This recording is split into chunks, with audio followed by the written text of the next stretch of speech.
warahmatullahi wabarakatuh. Selamat siang. Perkenalkan, nama saya Nikita Astuti dengan NIM 2210101027. Baik, di sini saya akan membacakan jawaban dari LO saya dari LO 1 sampai 6. Yang pertama itu ada menjelaskan konsep dasar preset proses Lever Green.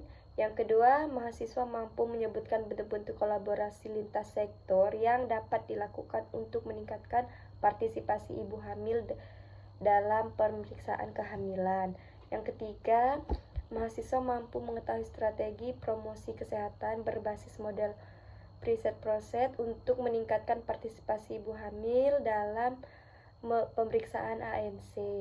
Yang nomor 4, mahasiswa mampu menguraikan kebijakan nasional terkait promosi kesehatan di Indonesia seperti kebijakan Germas, Gerakan Masyarakat Hidup Sehat, Posyandu, dan program KIA.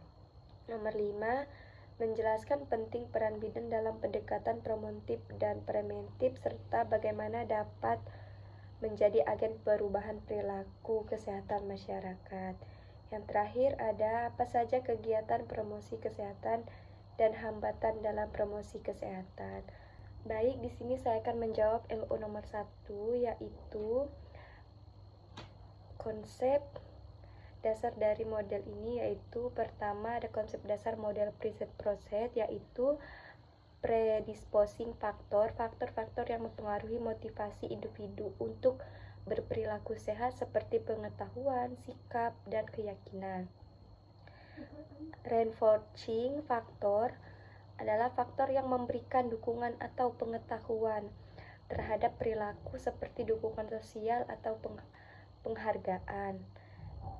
Yang ketiga ada enabling faktor yang memfasilitasi atau menghalangi individu untuk berperilaku sehat seperti akses layanan kesehatan yang kurang dan sumber daya.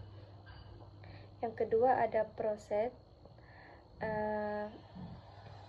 implementation, melaksanakan program kesehatan yang dirancang dari hasil penilaian tahap preset dan bagaimana pelaksanaannya. Impact evaluation, mengukur dampak jangka pendek dari program terhadap perilaku pengetahuan masyarakat.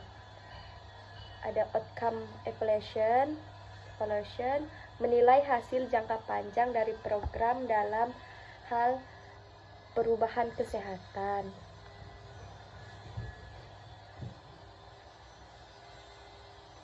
Jurnal dari Melinda R 2024. Yang jawaban LO nomor 2, 1. Kolaborasi antara layanan kesehatan dan pendidikan. Ada pendidikan kesehatan, mengadakan program edukasi di sekolah-sekolah dan komunitas tentang pentingnya pemeriksaan prenatal dan kesehatan ibu hamil. Pelatihan untuk tenaga pendidik, memberikan pelatihan kepada guru dan tenaga pendidikan tentang isu-isu kesehatan ibu hamil atau tenaga-tenaga kesehatan. Yang kedua ada kerjasama dengan organisasi non-pemerintah NGO. Yang pertama ada program dukungan, mengembangkan program dukungan bagi ibu hamil melalui NGO yang berfokus pada kesehatan dan kesejahteraan perempuan. Yang kedua ada kampanye kesadaran, mengadakan kampanye kesadaran bersama untuk menjangkau ibu hamil dan komunitas yang kurang terlayani. Yang ketiga ada kolaborasi dengan pemerintah daerah, kebijakan ramah perempuan,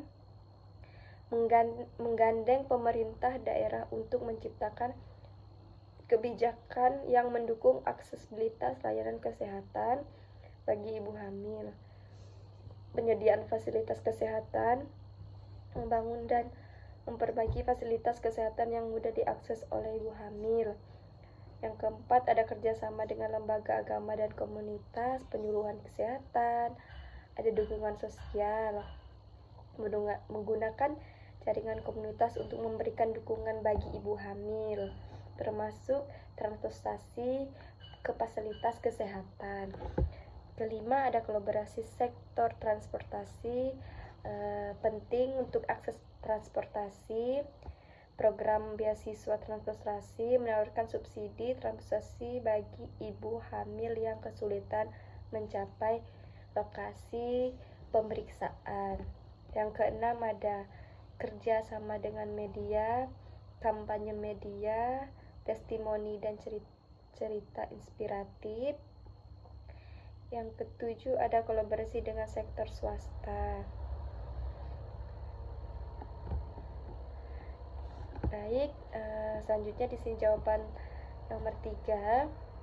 Model riset prosket adalah kerangka kerja untuk perencanaan program promosi kesehatan yang terbagi menjadi 2 bagian utama. Yang pertama itu riset. 1. Social assessment, mengidentifikasi masalah kesehatan yang dihadapi oleh ibu hamil. Kedua, epidemiological assessment, menentukan prevalensi dan insiden masalah kesehatan. Yang ketiga ada behavioral dan environmental assessment, mengidentifikasi perilaku dan lingkungan yang berpengaruh kepada kesehatan ibu hamil.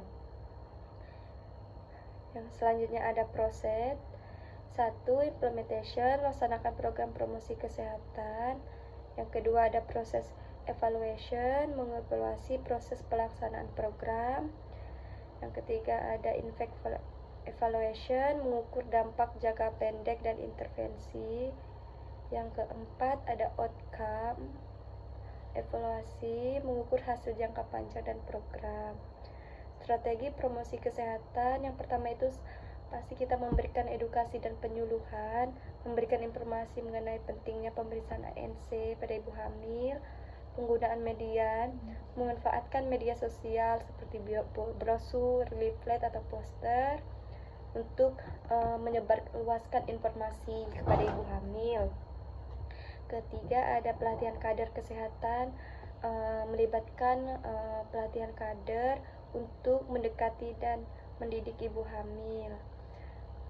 Keempat ada kemitraan dengan puskesmas dan rumah sakit, bekerja sama untuk memfasilitasi akses kesehatan, pemeriksaan ANC.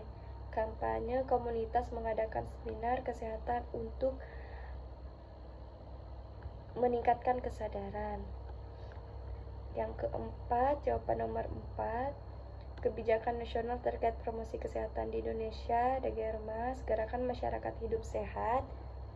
Yang pertama itu meningkatkan aktivitas fisik, pola makan yang sehat, deteksi dini penyakit, kesehatan mental. Yang kedua posyandu, pos pelayanan terpadu, pemeriksaan rutin, kesehatan ibu hamil, anak-anak, balita dan lansia, memberikan edukasi kesehatan tentang pencegahan penyakit, program KIA, kesehatan ibu dan anak, pelayanan kegiatan kesehatan reproduksi, pendidikan kesehatan. Ini dari Vilasari 2024 dengan judul peran promosi kesehatan dalam meningkatkan kesadaran masyarakat terhadap penyakit tidak menular PTM. Dilihat literatur. Yang kelima, jawaban dari LO saya, pendekatan promotif. Yang pertama itu edukasi kesehatan, bidan memberikan informasi tentang kesehatan reproduksi, gizi dan praktik hidup sehat untuk meningkatkan kesadaran masyarakat. Pendekatan preventif, deteksi dini, melakukan pemeriksaan rutin dan deteksi dini masalah kesehatan seperti hipertensi, diabetes, agar perubahan perilaku kesehatan masyarakat, pemberdayaan masyarakat, membangun kepercayaan, model perilaku sehat, evaluasi dan umpan balik. Dari jurnal Bidang S 2024 dengan judul peran kebidanan komunitas dalam penurunan angka kematian ibu dan angka kematian bayi menuju Indonesia Emas. Yang keenam, kegiatan promosi kesehatan. Pertama itu penyuluhan kesehatan, sosialisasi program kesehatan, bakti sosial, senam diabetes, media informasi, hambatan dalam promosi kesehatan, kurangnya sumber daya, kesadaran masyarakat yang rendah, komunitas yang tidak efektif, birokrasi dan regulasi, peraturan kompleks, memperlambat implementasi, kondisi sosial budaya, nilai dan norma budaya mempengaruhi penerimaan pesan. Pandemi atau krisis kesehatan, situasi darurat yang mengubah fokus promosi.